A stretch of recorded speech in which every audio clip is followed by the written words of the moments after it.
Halo sahabat, hari ini Kak Erni mau kita sama-sama nundukin kepala sejenak dan coba berpikir kritis. Ada sebuah program pemerintah yang niatnya super mulia, yaitu program makan bergizi gratis atau MBG. Tapi sayangnya niat baik aja tuh kadang nggak cukup ya.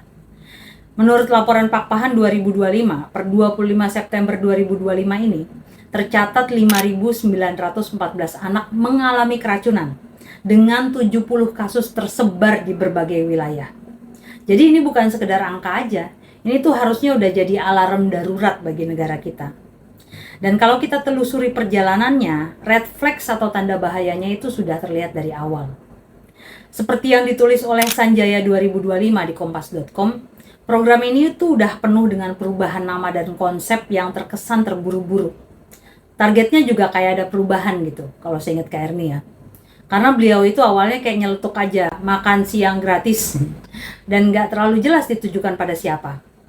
Kita semua, se-Indonesia. Sehingga ada juga yang bertanya-tanya termasuk Kak Erni sendiri. Apa kita mau dikumpulin di lapangan rame-rame buat makan siang gitu? Lalu kemudian program ini disebutkan ditujukan buat anak sekolah. Nah itu juga pikiran tuh, anak sekolah yang mana? Semuanya. Terus, untuk anak SD aja. Tapi kan kayak makin jelas gitu. Makin lama makin kecil skopnya. Makin kelihatan ambisi sesaatnya, kayak yang penting menang gitu. Terus tinggal gimana biar nggak kelihatan asal ngomong? Ya, pertama, pertahankan program itu sampai mati gimana pun caranya. Kedua, salahkan pelaksana yang bawah-bawah kalau ada apa-apa. Ketiga, kalau ada yang mempertanyakan, ya bungkam yang ngomong. Jadi kayaknya lelah juga ya. Berpikir bahwa Indonesia itu nggak akan pernah dengar kata maaf dari pemimpin-pemimpin terbaru kita kali ya. Yang kita harapin kan pemimpin ya, bukan penguasa. Mereka-mereka yang mau ngaku bahwa yang salah sepenuhnya itu dia gitu. Yang nggak tahu deh, Kak Erni mah cuma nanya aja, siapa tahu abis ini ya dia yang minta maaf. Terus ya semua muji bahwa dia adalah pemimpin yang besar hati. Tapi kita-kita yang manggil-manggil beliau ini mungkin nggak akan pernah dapat kata terima kasih ya. Tahu deh, Kak Erni tuh kayaknya udah terbiasa sih sama narsisistik sistem yang kayak gitu. Nah, oke. Setelah unek-unek tadi, coba deh kita lihat lebih dalam pakai kacamata ilmu administrasi negara. Ingat ya, kriminologi itu walaupun dasar utamanya adalah pandangan sosiologis, tapi dia juga disebut a king without a crown. Jadi ilmu manapun bisa masuk untuk melihat kejahatan dan penyimpangan. Dalam hal ini, Kak Erni mau lihat aplikasi kebijakannya. Apakah sudah tepat atau belum? Di sini kita baca pakai teori public value dari Mark Moore 1995. Nah, teori ini nih kayak checklist buat lihat apakah sebuah kebijakan publik itu sehat atau enggak. Itu kalau nggak salah ya. Nah, ada 3 pilar dalam teori ini. Nah, di pilar pertama ini pertanyaan yang muncul adalah apakah program ini substantively valuable? Artinya, apakah program ini benar-benar menciptakan nilai nyata buat masyarakat? Di media keuangan Kemenq 2025 tuh mencatat, niatnya sih menargetkan 82,9 juta jiwa dengan anggaran fantastis 71 triliun rupiah. Tapi riset SISDI menemukan fakta pahit di lapangan. Hanya 17% menu yang memenuhi standar energi. Hampir 45% menu pakai pangan ultra proses tinggi gula.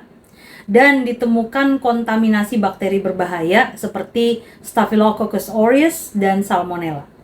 Jadi nilai gizi yang dijanjikan tuh nggak sampai atau tercapai dan malah yang datang tuh bahaya. Nah, SISDI itu singkatan dari Center for Indonesia's Strategic Development Initiatives ya. Itu sebuah organisasi nirlaba yang berfokus pada penguatan sistem kesehatan dan pembangunan di Indonesia. Nah, di pilar kedua ini pertanyaan yang muncul kan, apakah program ini politically legitimate? Artinya, apakah ada dukungan dan legitimasi yang kuat bagi program ini? Nah, di sini ini udah mulai makin limbung ya sebenarnya ya. JPNN.com 2025 tuh melaporkan bahwa program ambisius ini jadi salah satu biang kerok kenaikan tarif pajak bumi dan bangunan atau PBB. Jadi ya anak-anak kita udah jadi korban, kantong kita juga ikut terbebani. Banyak sebenarnya pihak yang mendukung konsepnya, tapi para ahli tuh ngasih catatan tebal. Ekonom UGM, misalnya Dr. Bima Yudiantoro menyarankan bahwa programnya lebih baik difokuskan pada yang paling butuh. Dan SISDI juga mengingatkan pentingnya regulasi yang lebih detail. Sedangkan peneliti di Indonesian Institute atau TII, Made Natasha, dikutip Fajri 2025, menekankan zero tolerance atau nol toleransi untuk kasus keracunan. Jadi dukungannya itu bersyarat, perbaiki dulu gitu. Pilar ketiga, dan ini puncaknya. Apakah program ini operationally feasible? Sanggup nggak sih ngejalaninnya dengan benar? Jawabannya jauh dari kata siap. Bahkan Ombudsman RI 2025 melalui anggotanya YK Hendra Fatika menemukan 4 potensi maladministrasi yang sangat serius. Pertama, penyimpangan prosedur dalam penentuan penerima. Artinya data yang dipakai itu ngawur. Banyak anak yang seharusnya dapat malah nggak dapat, dan begitu pula sebaliknya. Jadi program ini justru menciptakan ketidakadilan sosial tuh sejak awal. Kedua, ada potensi konflik kepentingan dalam pemilihan penyedia. Nah, ini bisa jadi celah korupsi. Proses penunjukan dapur atau catering yang nggak transparan jelas bisa membuka pintu buat kroni-kroni pejabat atau pihak yang nggak kompeten dalam pelaksanaan proyeknya. Kualitas makanan jadi nomor 2. Yang penting koneksi gitu. Yang ketiga, nggak memberikan pelayanan sesuai standar. Inilah akar dari tragedi keracunan itu. Nggak ada standar keamanan pangan, kebersihan, dan gizi yang jelas dan diawasi ketat. Jadi pemerintah tuh seolah lepas tangan soal jaminan mutunya. Dan keempat, lemahnya pengelolaan pengaduan. Nah yang ini nunjukin arogansi sistem itu sendiri. Ketika orang tua atau guru lapor soal makanan basi atau aneh, laporannya diabaikan. Gak ada tuh jalur komplain yang jelas. Sampai akhirnya semua meledak jadi bencana massal. Nah, 4 poin ini itu jadi bukti dari lembaga negara bahwa program ini dijalankan dengan tata kelola yang amburadul. Nah, dari semua masalah tadi, coba kita pindah ke kacamata kriminologi ya. Di sini KRI mau ngulas konsep structural victimization atau viktimisasi struktural yang sangat relevan dalam hal ini buat KRI ya. Nah, konsep ini ngajak kita untuk nggak hanya nyalahin oknum di lapangan. Misalnya ada satu juru masak yang nakal lah gitu. Bukan itu intinya. Sebaliknya, viktimisasi struktural itu nyorotin gimana sih struktur atau sistem kebijakannya sendiri itu sudah menciptakan korban secara massal. Sistem yang nggak punya standar keamanan pangan, pengawasan yang lemah, dan proses pengadaan yang rentan penyelewengan seperti yang ditemukan Ombudsman, yaitu pelaku utamanya. Jadi anak-anak ini bukan korban dari satu orang jahat, tapi korban dari sebuah sistem dan struktur yang gagal. Dan kegagalan sistematis inilah yang membawa kita pada konsep state negligence atau kelalaian negara. Ini jadi bentuk pertanggungjawaban hukumnya. Negara melalui aparaturnya sudah lalai dalam menjalankan kewajibannya melindungi anak-anak kita. Ini bisa jadi dasar hukum bagi para korban yang mau nuntut.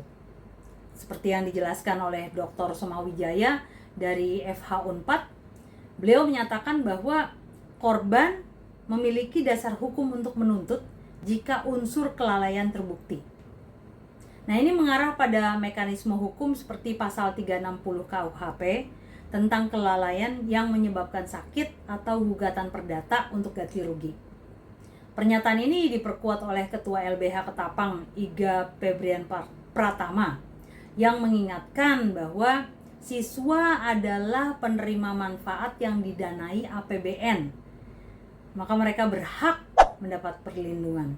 Jadi, masukan ini nggak lagi nyalahin individu tuh sebagai unsur tersendiri, tapi punya tujuan untuk memastikan sistem bekerja dengan baik.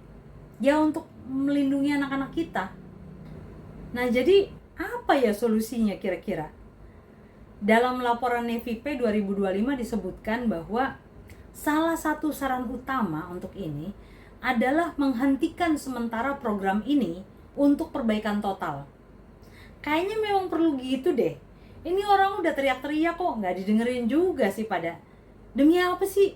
Demi gengsi? Demi nggak mau kelihatan salah? Lawang jelas-jelas sudah kelihatan kok emang salah. Aneh penguasa kita nih. Nganggap rakyat kita nih rendah, nggak berpendidikan. Lah yang udah jelas berpendidikan dan teriak-teriak di depan mukanya aja dianggap angin. Mau berkata kasar jadinya. Ya, akhirnya ini jadi tragedi buat para korban, buat anak-anak kita. Terus kayaknya itu jadi kebawa refleksi tentang negara macam apa sih sebenarnya yang kita inginkan. Ada seorang jurnalis senior, Pak Budiman Tanurejo 2025 tuh menulis di kompas.com yang mengingatkan kita kembali pada gagasan Bung Hatta tentang negara pengurus, bukan negara kekuasaan.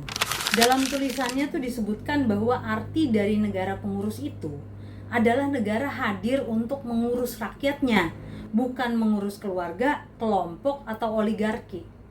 Nah, tindakan ini dilakukan dengan memegang prinsip kesetaraan selayaknya seorang pengurus negara. Dan ini lebih tepat dibandingkan istilah pemimpin negara. Kata pemimpin tuh mengasumsikan bahwa rakyat tuh dipimpin oleh seseorang dari kelas yang lebih tinggi. Sedangkan istilah pengurus negara menyatakan bahwa orang yang telah ditunjuk ini mendapat mandat yang diberikan rakyat sebagai pembayar pajak untuk mengurusi segala kebutuhan negara dan masyarakat. Nah, pesan Bung Hatta ini seharusnya jadi kompas moral bagi negara dalam bekerja. Ya mungkin ya, kalau mau jadi negara pengurus yang sesungguhnya seperti cita-cita Bung Hatta, kita harus mulai dengan hal-hal yang mendasar dulu deh. Kalau Kearney pikir perlu dilakukan perbaikan di beberapa hal terkait kebijakan, yaitu sebelum, selama proses pelaksanaan, dan dalam evaluasi bertahapnya. Misalnya, pertama berhenti deh jadi kebijakan publik sebagai alat pencitraan sesaat, tapi merencanakannya dengan matang, berbasis data dan riset. Dan risetnya juga bukan pas sebelum aja, tapi dalam proses dan evaluasi secara berkalanya gitu. Kedua, negara harusnya lebih banyak mendengar suara para ahli dan kritik masyarakat juga, bukan malah membungkamnya. Karena negara pengurus itu yang ngelayanin, bukan ngintimidasi. Ketiga, negara memprioritaskan keselamatan dan kesejahteraan warganya di atas segalanya, sekecil apapun resiko itu. Gak ada tawar-menawar untuk nyawa, termasuk nyawa anak-anak kita. Satu nyawa itu penting banget, apalagi kalau sudah ribuan. Dan keempat, saat terjadi kegagalan, ya negara pengurus itu harus berani ngakuin kesalahannya, bertanggung jawab, dan memperbaikinya secara transparan. Bukan malah saling lempar tanggung jawab, salah-salahan, sok nangis-nangisan, tapi nggak jelas gitu kemudian kayak gimana. Ya jadi pesan moralnya sudah sangat jelas ya sahabat. Setiap kebijakan, setiap rupiah anggaran, dan setiap tindakan negara harus diukur dengan satu pertanyaan sederhana. Apakah ini akan membuat hidup rakyat lebih baik dan lebih aman? Nah, jika jawabannya adalah keracunan massal, penderitaan, dan beban pajak baru, ya maka negara telah gagal dalam tugas paling dasarnya, memberi kebaikan dan keamanan. Para pemimpin kita harusnya perlu ingat tuh, bahwa masyarakat itu butuh perlindungan, anak-anak kita butuh perlindungan, bukan janji yang dipaksakan demi mendapat kekuasaan gitu. Oke, semoga diskusi kita hari ini bisa jadi insights buat kita, buat Kearney juga tentunya. Please like and subscribe biar kita bisa terus berbagi pemahaman dan pengalaman. Tulis komentar kalian di kolom komen. Untuk kita semua, semangat akademis. See you, love you all. Mwah.